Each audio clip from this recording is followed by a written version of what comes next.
He vowed that, obviously, one of the things that he was against was slavery.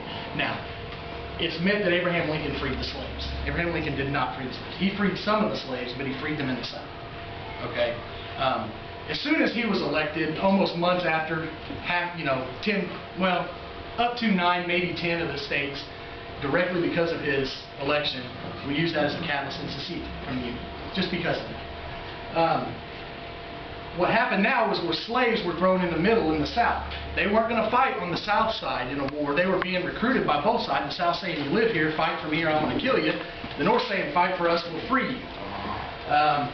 Not all slaves volunteered. Some of them tried to actually go into New York or Pennsylvania and tried to escape, but it's really hard to walk from Indian Territory to Pennsylvania when you're not guaranteed freedom. And even when you get there, chances are you're going to be a tenant the rest of your life anyway. So there wasn't a lot of motive to leave, so most of them decided to stay. All right. We know what happened, 1861 to 1865. In Oklahoma, the 5 civilized tribes were being pulled in many different directions, okay? Because they didn't like you when you were back in the South. So now you're forced. Apipiahola was forced to try to make an exit. He was cut off by Indian Confederate troops that fought for the United States, or for the Confederate States, and he fought battles in Tulsa. He fought 3 Civil War battles up north until he got to about Skiatook. Battle of, it's basically Apipiahola's Highway, or what they call it in history books, they call it Chustanala. It's really low key. It's not a battle you hear of much, but after about the 3rd or 4th time he was cut off, Apipiahola basically was cornered and was taken out. Who fought him, actually, were members of the 1st Colored Regiment. They came out of Kansas.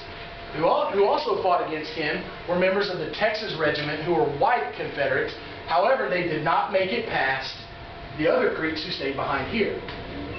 Once Apipiahola tried to fight through Chustanala and make the final break, the last group of Indians who cut him off was led by a guy named Stan Wadey, who was a Cherokee Confederate general. In fact, he's the only Cherokee Confederate general who really was seen as the main. Nobody liked John Ross, who was the Cherokee chief. And so that's why there's a statue of Stan Wadey at the courthouse and not John Ross. John Ross was, they killed all of the people that they loved, and they think John Ross did it. And so that's really what it was. Now, what you get into is you get into the only Civil War battle that never involved a white soldier. Indians and basically black men fighting for the freedom that they've been promised. So why is this so important? Well, as you know, the United States wins the war. Okay? The Union wins the war. And in 1866, the government lays a fatal blow to the Indians, saying that you have to do a couple things. Number one, there is no more such thing as your nation. You don't have a government. The federal government is now extended into Indian Territory. You don't have the right to just roam the land. We're going to take that too. And any slave that you own as property is hereby free. Just like all the slaves. They learned to farm, but they had no rights. They had no recognition. They were not a member of the United States, and they were not a member of a tribe technically. Well, the Dawes Act changed that, because by now we're already land robbing what's in territory. We changed our mind. They're not outside of it anymore.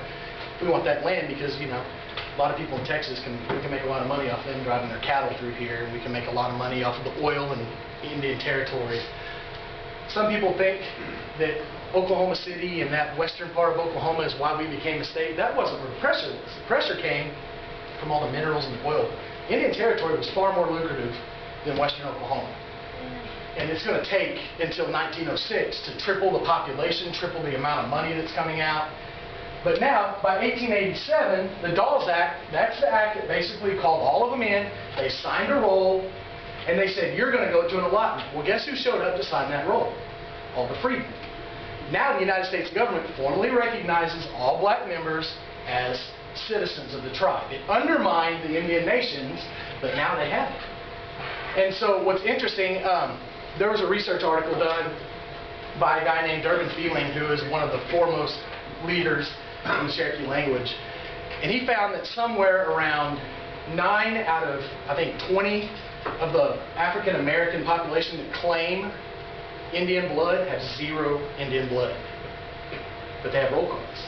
More than some Indians who are 50% still today because their parents refused to be allotted. So that kind of gets us to where we are. Now that blacks had citizenship rights in the Indian nations, they started receiving all provisions, just as all the blood Indians had been doing forever.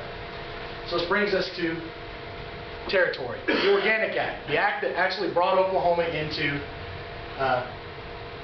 fruition. A politician from Kansas named Edward McCabe, 1890. He actually was thrown in the middle of what to do with all these all-black towns. You're looking at a total of, I mean, between 65 and 70 by 1890, and by statehood, it had kind of fallen down. But we had a question. We had three people wanting a state. You had the white settlers that wanted a state called Oklahoma, which is ironic because the Choctaws originally called their land Oklahoma here and were told they couldn't do that. Then you had the Indians who actually held a convention and had a better constitution than even the Oklahoma Constitution put off, and they wanted to call this state Sequoia. So technically, right now today, if that would have happened, none of us would live in Oklahoma at all. We would all be in the state of Sequoia. Okay? And what's interesting about that state had more languages than all of Europe combined. Okay? Well, Edward McCabe actually comes down and says, well, I want to represent the other guy, the blacks in Oklahoma. With all these all-black towns, why not have an all-black state? Edward McCabe was one of those guys who came down and tried everything that he could to try to make it work. He got political rallies together. He was able to form coalitions with people all over the state. The problem is just like everybody else does who kind of gets a little power, you kind of get in with the wrong people. It ended up with him actually cussing out the governor, or the territorial governor at that time, on stage, which basically was the end of him. But what he did do was he was able to found Langston University, Capitol Hill, and by the time he left, he had peaked arousal of black Oklahoma. And that's kind of the claim to fame Edward McCabe. Now, you can get on the OSU Digital Library and you can look up Edward McCabe, and there are tons of things on there. I could not print off the article that he wrote to propose that because it was like $1,000 to get the actual article copy of that, so I said, never mind. But he successfully founded the first all-black university in Langston. Now, what the claim to fame that Langston really has is Ada Lois Sithiel Fisher, the any OU alumni in here. If you know anything about Ada Fisher, she was the first black female admitted into the University of Oklahoma. She was denied over and over and over again by Lloyd Noble, who was the president, which is ironic because now his name is forever solidified with a bunch of black guys running around playing basketball inside of the state. But she was denied, and finally she was allowed to go in as a law student. And Langston University was a place where she was housed. It's a great story, one more that you'd probably do well with. So let's look at this. The Land Run, 1889. Freedmen from the South and all over Oklahoma now were able to take part in the Land Run and form up to 65 more towns. And this took forever, but I'll have it. Current all-black towns we have. Boley, Brooksville, Clearview, Grayson, Langston. Not sure if that's Lima, some of you? That's Lima. Is it Lima? Okay. Redbird, Raineyville, Summit, Taft. Tatum's I'm not sure about, Tallahassee's right here. So most of those all-black towns came from the Creek freedmen who were formed right here.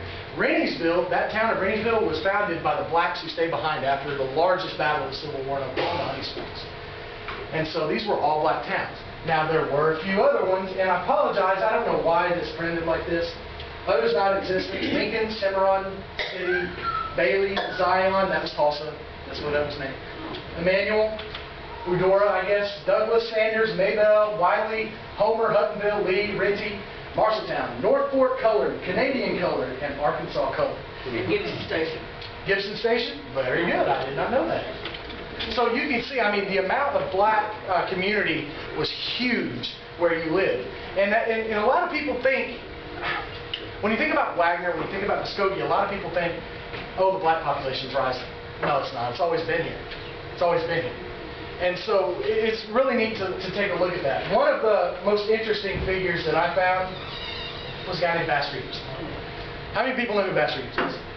Bass Reeves was the first black deputy U.S. Marshal in Indian Territory, stationed in Fort Smith, Arkansas. Okay? He's known as the fastest hands in the West. In fact, in the 1960s, they wanted to make a movie about somebody just like him, and they used his likeness But of course, it was better to use John Wayne, a white guy, to be Rooster Cogburn than to use Bass Reeves. And so the movie True Grit was actually based on the likeness of Bass Reeves. It's a great story. Read more about Bass Reeves. All right. Guys, I can go on. I don't want to do that to you. Like I said, I teach kids all day long, and by then it is usually just like you talk to them all day, and you ask for questions, you'll be excited, and they just say, "When do we leave home?" So it's great to do that. It's really great.